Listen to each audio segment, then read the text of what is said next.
Bab 1939. Selama 3 hari pertama, Dewi terus memarahinya dengan suara mengantuk dan mendorongnya dengan marah. Kemudian, ia membuka mata menatapnya, lalu mengerutkan keningnya. Seminggu kemudian, setelah ia terbiasa mencium aroma tubuh Lorenzo, ia langsung mengenali bahwa Lorenzo telah kembali. Ia tidak mendorong atau memarahinya, hanya memeluk bantal dan melanjutkan tidurnya. Ia membiarkan Lorenzo mengelus lehernya pelan, membuat lehernya terasa geli. Dengan malu-malu ia membenamkan wajahnya di bantal. Hubungan keduanya semakin erat, meskipun belum ada kemajuan berarti. Namun, Dewi tidak lagi menolak perlakuan mesra dari Lorenzo. Bagi Lorenzo, ini adalah sebuah kemajuan yang sangat baik. Ia merasa kalau semuanya terus berlanjut seperti ini, Dewi akan bersedia untuk menikah dengannya. Namun, sebaiknya Dewi tetap menjalani operasi terlebih dahulu. Setelah kesehatannya pulih, baru dibicarakan kembali. Namun, sekarang Jeff masih berada di negara Nusantara untuk mencari tabib Hansen yang legendaris. Dan sejauh ini belum ada petunjuk yang berguna. Pada suatu hari, tiba-tiba Jasper terpikir untuk menanyakannya. Nona Dewi, tabib ini mirip sepertimu. Apa mungkin kamu mengenalnya? Tidak, Dewi menjawab dengan tegas. Ia tidak ingin bertemu dengan pria tua itu di sini. Ia ingin meninggalkan tempat ini dan mencari cara sendiri untuk menyembuhkan penyakitnya. Ia juga telah meneliti sebuah metode perawatan baru yang mungkin dapat berguna. Baiklah, Jasper menepis rasa keraguannya. Saya merasa jika Nona Dewi benar-benar mengenal tabib Hansen, dia tidak mungkin berbohong. Lagi pula, tidak ada seorang pun yang tidak ingin menyelamatkan dirinya sendiri. Namun, Dewi saat ini juga sudah mulai menyiapkan obat-obatan. Luka luarnya pulih begitu cepat, sehingga saat ini ia sudah dapat bergerak seperti orang biasa. Hanya saja, masih terdapat pecahan logam pada otaknya, seperti sebuah bom waktu yang tertinggal. Tindakan operasi benar-benar perlu dijalaninya. Dr. Heidi terus mengingatkan Lorenzo untuk segera mencari tabib Hansen. Namun, saat ini, mereka seolah-olah dihadapkan dengan jalan buntu. Malam ini, kepala Dewi mulai terasa sakit kembali. Hati Lorenzo begitu sakit melihatnya menderita. Ia segera memutuskan untuk pergi ke negara Nusantara mencari tabib Hansen sendiri. Begitu mendengarnya, Dewi segera mengatakan ingin pergi bersamanya. Asalkan ia dapat kembali ke negara Nusantara, maka ia dapat melarikan diri. Kalau tidak, bahkan jika ia adalah Sumokong yang memiliki ilmu untuk mengubah diri menjadi 72 macam wujud lainnya, tetap mustahil baginya untuk melarikan diri dari kastil ini. Ini adalah kesimpulan dari Bibi Loren setelah menjelajahi kastil selama seminggu ini. Kepalamu masih terluka. Sepertinya tidak baik untuk bepergian jauh. Lorenzo menatap Dewi dengan khawatir. Kenapa tidak baik? Aku dapat beraktivitas seperti biasa. Aku bukan sebuah kaca yang rapuh. Dewi bergegas berkata. Selain itu, dengan kondisi penyakitku saat ini, kita tidak dapat menunda-nunda lagi. Aku harus dioperasi secepatnya. Kalau kita menemukan Habib Tansen di negara Nusantara, kita dapat segera menjadwalkan untuk melakukan operasi, sehingga dapat menghemat banyak waktu. Itu masuk akal. Lorenzo menganggukkan kepalanya. Tapi, aku tetap harus mempertimbangkannya sejenak. Apalagi yang harus dipertimbangkan? Dewi cemas. Jelas-jelas semua ini masuk akal. Kenapa harus dipertimbangkan lagi? Aku akan mengatur pesawat pribadi besok sore. Kalau kamu bersikap baik malam ini, aku akan membawamu pergi. Lorenzo mengatakan semuanya itu dengan santai. Namun perkataannya terdengar penuh makna. Setelah selesai mengatakan semuanya itu, ia pun keluar. Bersikap baik apa? Dewi bergegas mengejarnya dan bertanya. Coba pikirkan sendiri. Setelah Lorenzo mengucapkan ketiga kata itu, kakinya yang panjang sudah melangkah keluar ruangan. Hei, hei. Dewi berteriak memanggilnya hingga 2 kali. Namun Lorenzo telah pergi tanpa menoleh ke belakang. Ia pun kesal setengah mati. Dasar gila. Belum selesai bicara, malah main pergi saja. Ini artinya berpura-pura tidak tertarik. Bibi Loren terlihat seperti seseorang yang telah melalui semuanya ini. Kamu ini terlalu lugu. Apa maksudnya? Dewi bergegas menarik Bibi Loren untuk meminta petunjuk. Apa yang dia inginkan? Tentu saja ingin melakukan hal itu. Bibi Loren menatapnya lekat-lekat. Nak, apa kamu masih perawan? Hah, tentu saja. Wajah Dewi segera memerah. Bab 1940. Aku melihatnya setiap malam datang ke kamarmu. Dan kamu juga tidak menolaknya. Aku mengira kalian sudah. Bibi Loren tertawa. Karena kamu masih perawan. Kalau begitu semuanya pun jelas. Ia ingin melakukan hal ini. Dasar tidak tahu malu. Orang mesum, menjijikkan. Amarah Dewi meluap hingga ia menggertakkan giginya. Ia memaki-maki betapa menjijikkannya pria bajingan itu. Berani-beraninya menggunakan cara ini untuk mengancamnya. Kamu ini, untuk apa marah-marah? Bibi Loren menariknya dan berusaha membujuknya dengan pelan. Sudah kubilang, saat menghadapi seorang pria, kamu harus menggunakan kelembutan untuk memadamkan kekerasannya. Apa? Dewi tidak mengerti. Dengarkan, aku akan mengajarimu pelan-pelan. Bibi Loren menutup pintu kamar, lalu duduk bersila di atas sofa. Ia mengajari Dewi dengan serius. Di luar, setibanya Lorenzo di ruang kerja, Jeff datang melaporkan, "Tuan, pesawat pribadi untuk besok telah diatur." Tapi, asisten wakil presiden baru saja menelepon dan mengatakan mereka mengadakan pesta perjamuan pada malam ini. Mereka mengundang Tuan untuk menghadiri acara ini. Baru saja ia mengatakan semuanya. Tiba-tiba terdengar suara ketukan di pintu. Diikuti oleh suara bawahannya yang datang melaporkan. "Tuan, mobil Tuan Semimore telah tiba di luar." Lorenzo mengernyitkan alisnya. Ia mengerti bahwa semuanya ini hanya demi satu tujuan. Beberapa hari yang lalu, wakil presiden pergi untuk memeriksa grup Moore, namun Lorenzo tidak ada di tempat. Kemudian, wakil presiden pun jatuh cinta pada Juliana Henderson. Seharusnya ini merupakan sebuah ancaman besar bagi Lorenzo. Ia harus bergegas menghubungi wakil presiden. Namun, ia tidak melakukannya. Sekarang, wakil presiden langsung menyiapkan pesta perjamuan. Bahkan meminta Lorenzo wajib menghadiri acara itu. Kalau ia tidak ikut lagi, maka itu jelas menunjukkan kalau ia menentang wakil presiden. Ini akan menimbulkan masalah besar. Oleh karena itu, Semi yang mengetahui latar belakang masalah ini, bergegas datang untuk membujuk Lorenzo. Pria tua ini benar-benar gelisah. Lorenzo merasa sedikit muak terhadap semua ini.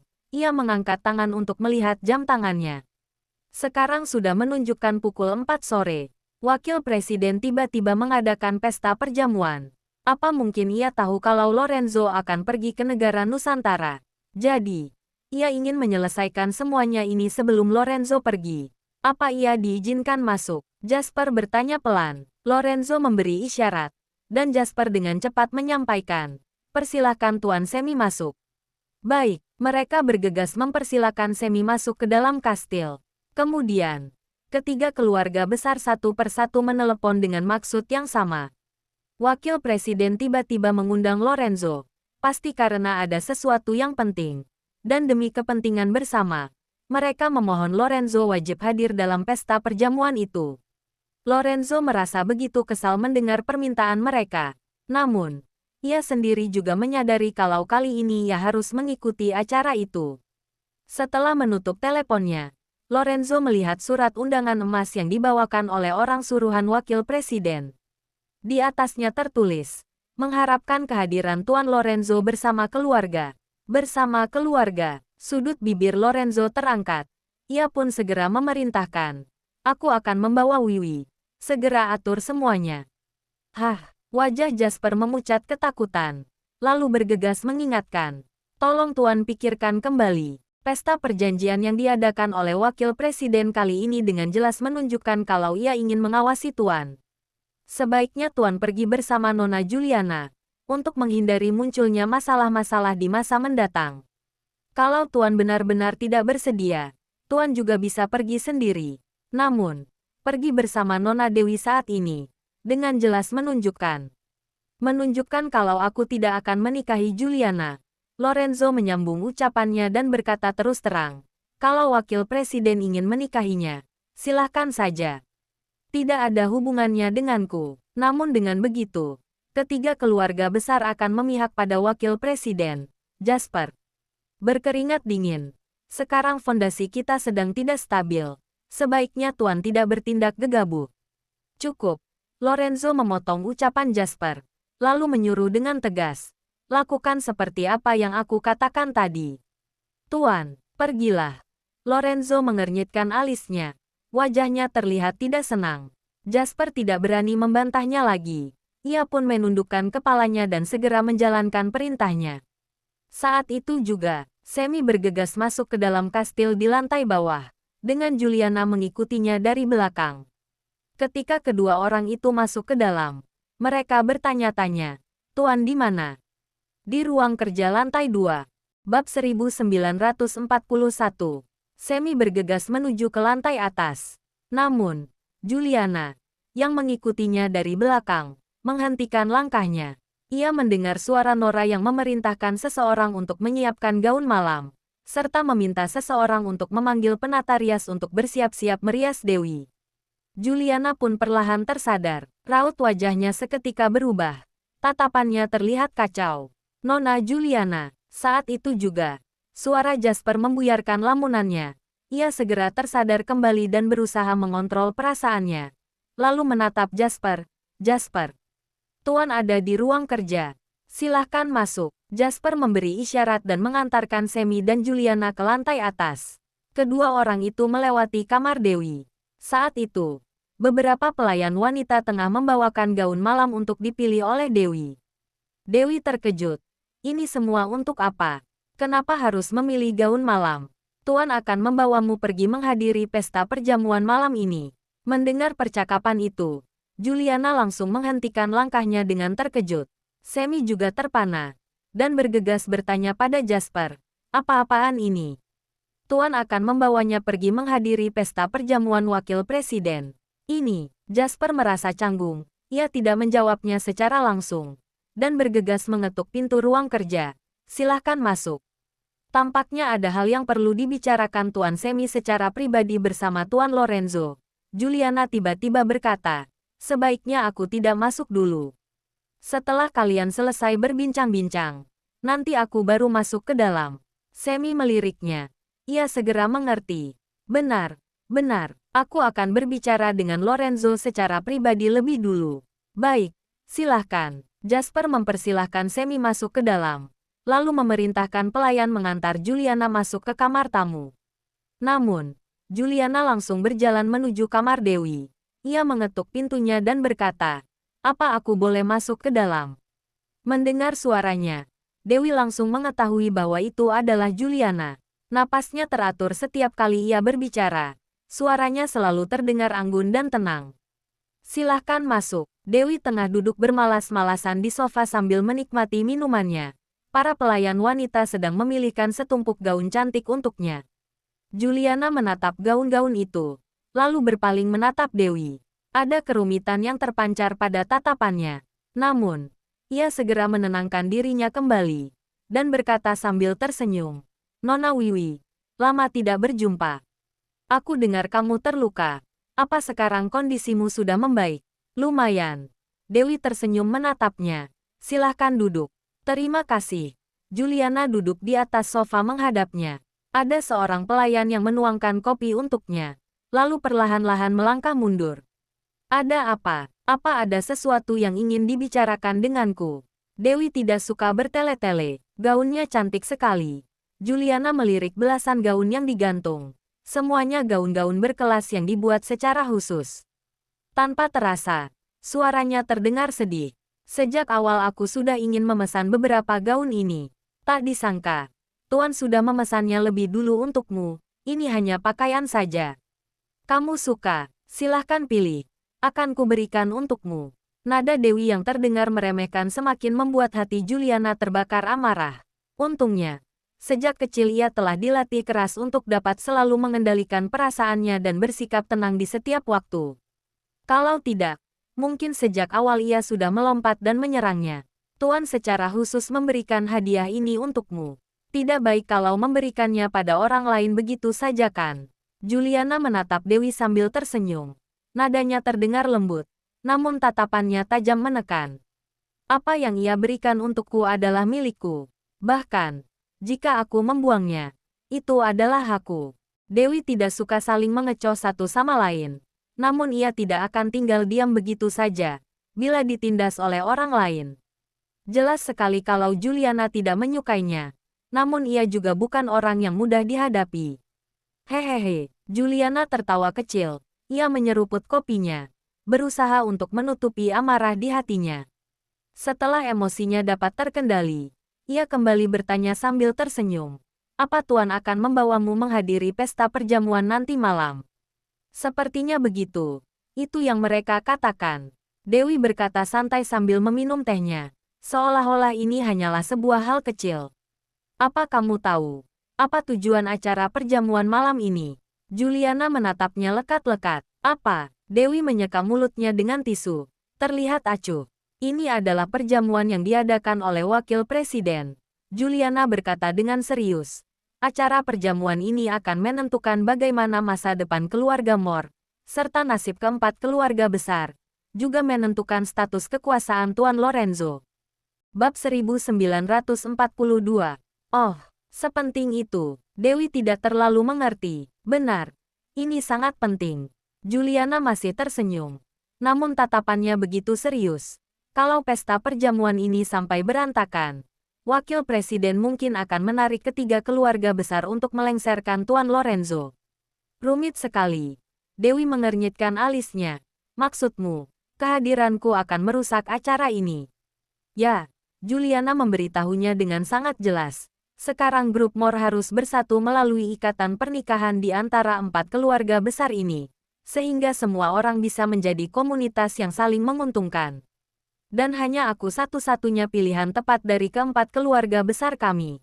Jadi, saat ini kuncinya hanya terletak pada hubunganku dengan Tuan. Oh, Dewi terlihat bingung. Jadi Juliana terpana. Apa ucapannya itu masih kurang jelas juga? Sebenarnya ia benar-benar tidak mengerti. Atau berpura-pura bodoh. Aku mengerti. Dewi berpikir sejenak. Lalu berkata dengan sungguh-sungguh. Maksudmu, jika aku bersama Lorenzo, itu akan mempengaruhi masa depannya. Dan akan lebih baik jika kamu bersamanya. Bagus. Kalau kamu sudah mengerti. Tapi, seharusnya kamu tidak membahas masalah ini denganku. Dewi memotong perkataannya dan berkata dengan ekspresi tertekan. Dia yang tidak mau melepaskanku. Aku juga merasa begitu tertekan. Seharusnya kamu menyuruhnya untuk segera melepaskanku. Demi kepentingan keluarga ini. Ia terdiam sejenak. Lalu melanjutkan. Aku ingat sejak awal aku sudah memberitahumu tentang hal ini. Kamu tidak perlu memberitahuku semua ini. Amarah Juliana meluap-luap. Namun ia tetap berusaha menjaga sikapnya. Aku tidak bisa menghalangi Tuan. Tapi kamu bisa membuat pilihan yang bijak. Aku tidak mengerti. Dewi mengernyitkan alisnya. Wajahnya terlihat bingung. Seandainya Wakil Presiden menikah dengan keluarga Henderson, maka itu akan membawa masalah besar bagi keluarga Moore dan Tuan Lorenzo ke depannya. Juliana telah kehilangan kesabarannya. Aku sudah mengatakan dengan sangat jelas. Kalau kamu benar-benar mencintai Tuan, kamu harus berpikir demi kebaikannya. Terlebih lagi, kalau kamu tidak mencintainya, seharusnya kamu sudah meninggalkannya sejak awal, agar tidak mendatangkan kekacauan. Kalau memang kunci penyelesaian dari semua masalah ini terletak padamu, kenapa bukan kamu yang mengambil keputusan? Dewi memandangnya lucu. Pernikahanmu adalah kunci dari situasi ini. Bahkan, kamu begitu mengkhawatirkan Lorenzo. Kenapa kamu tidak langsung menikahinya? Kenapa malah datang mencariku? Kamu, Juliana dibuat tercengang olehnya. Oh, apa Lorenzo yang menolak menikah denganmu? Jadi kamu datang membujukku untuk meninggalkannya. Dewi menatapnya sambil tersenyum. Tapi, tidak mungkin. Kamu begitu sempurna. Bahkan bisa membantu mempertahankan kedudukannya. Kenapa ia tidak mau menikahimu? Wajah Juliana seperti membiru. Ekspresinya berubah buruk. Sudah. Pertikaian antara keluarga kalian terlalu rumit. Aku tidak mengerti. Dewi menguap. Intinya, ini bukan urusanku. Jangan katakan semua ini padaku. Katakan saja pada Lorenzo. Aku ngantuk. Mau tidur. Silahkan keluar sendiri ya. Ekspresi Juliana menggelap penuh amarah. Ia pun berbalik keluar dengan kesal. Di dalam ruang kerja, Lorenzo mendengarkan ocehan panjang lebar dari Semi. Akhirnya, ia pun berkata datar, "Aku akan menghadiri pesta perjamuan itu, tapi bukan bersama Juliana, melainkan dengan Wiwi." "Kamu." Amarah Semi meluap-luap hingga ia terlihat hampir terkena serangan jantung. "Apa kamu sengaja melakukan semua ini? Kamu jelas-jelas mengetahui apa konsekuensinya. Dan kamu masih..." "Paman Semi." Lorenzo memotongnya, dan berkata pelan, "Jangan khawatir. Aku tidak akan membiarkan grup Mor jatuh ke tangan orang lain. Aku juga tidak akan membiarkan keluarga Mor mengalami masalah. Sedangkan untuk hal lainnya, Paman tidak perlu khawatir." Tapi, Semi masih ingin melanjutkan pembicaraannya. Namun tiba-tiba terdengar ketukan di pintu, diikuti dengan Jasper yang membawa Juliana masuk ke dalam. Melihat ekspresi Semi dan suasana yang terasa begitu kaku di dalam ruangan itu, Juliana langsung mengetahui Semi telah gagal membujuk Lorenzo.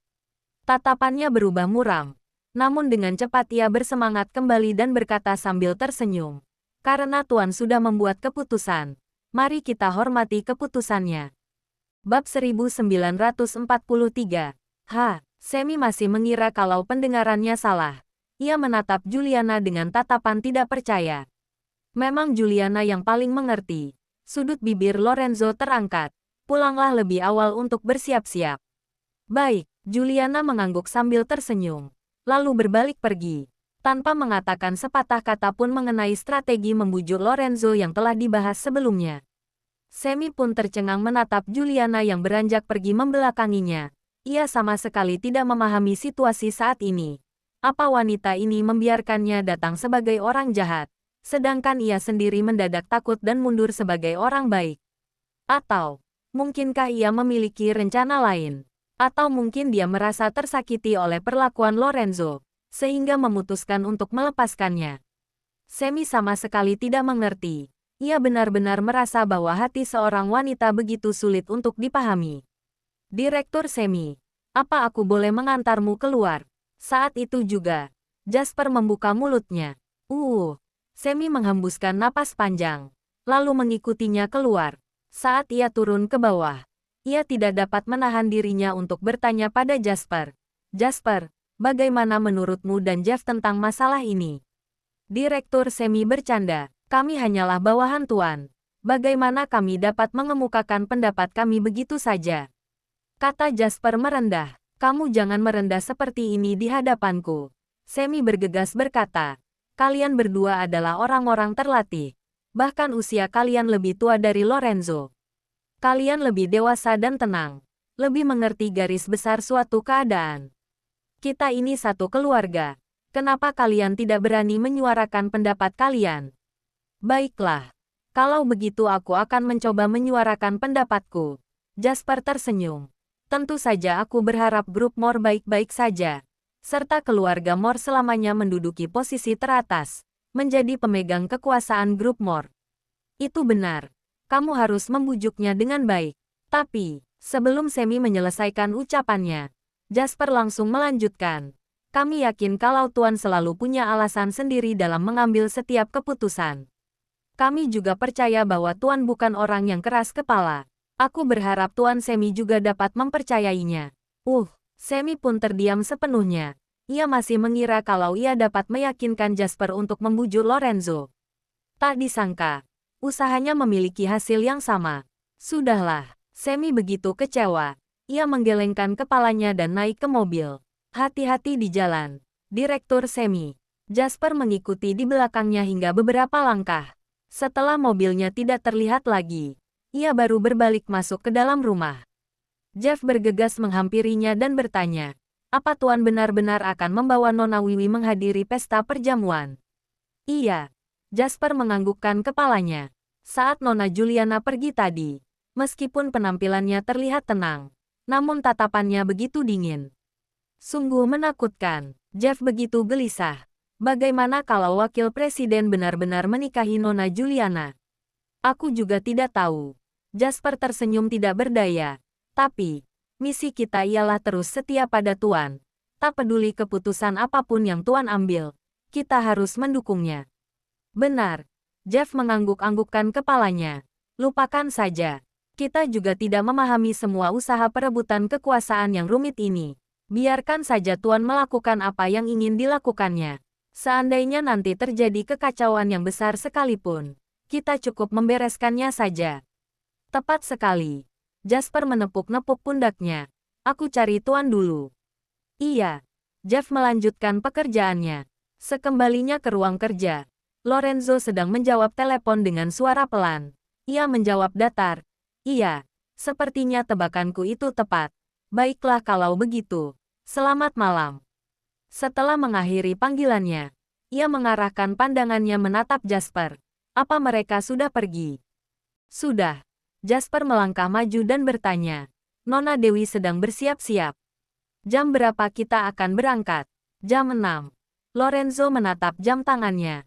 Apa yang Semi katakan padamu? Ia ingin agar aku membujuk Tuan. Tapi aku menghentikannya sebelum ia selesai bicara. Jasper tertawa. Sepertinya ia sedang memakiku di dalam mobil sekarang. Apa kamu tidak berencana untuk membujukku? Lorenzo mengangkat alis dan menatapnya. Aku ingin. Tapi tidak berani. Jasper tertawa tidak berdaya. Tadi Jeff sempat mengobrol denganku. Akhirnya, kami bersama-sama memutuskan kalau kami tidak memahami masalah perebutan kekuasaan ini. Dan kami juga tidak perlu memahaminya. Sama seperti hubungan Tuan terhadap Nona Dewi, kami juga mendukung apa yang ingin Tuan lakukan. Asalkan Tuan bahagia, hal terburuk apapun yang akan terjadi, kami akan membantu Tuan membereskan semuanya. Jangan lupa, like, komen, dan subscribe. Ya, terima kasih untuk semuanya yang sudah subscribe, like, dan komennya. Tunggu terus kelanjutannya, ya.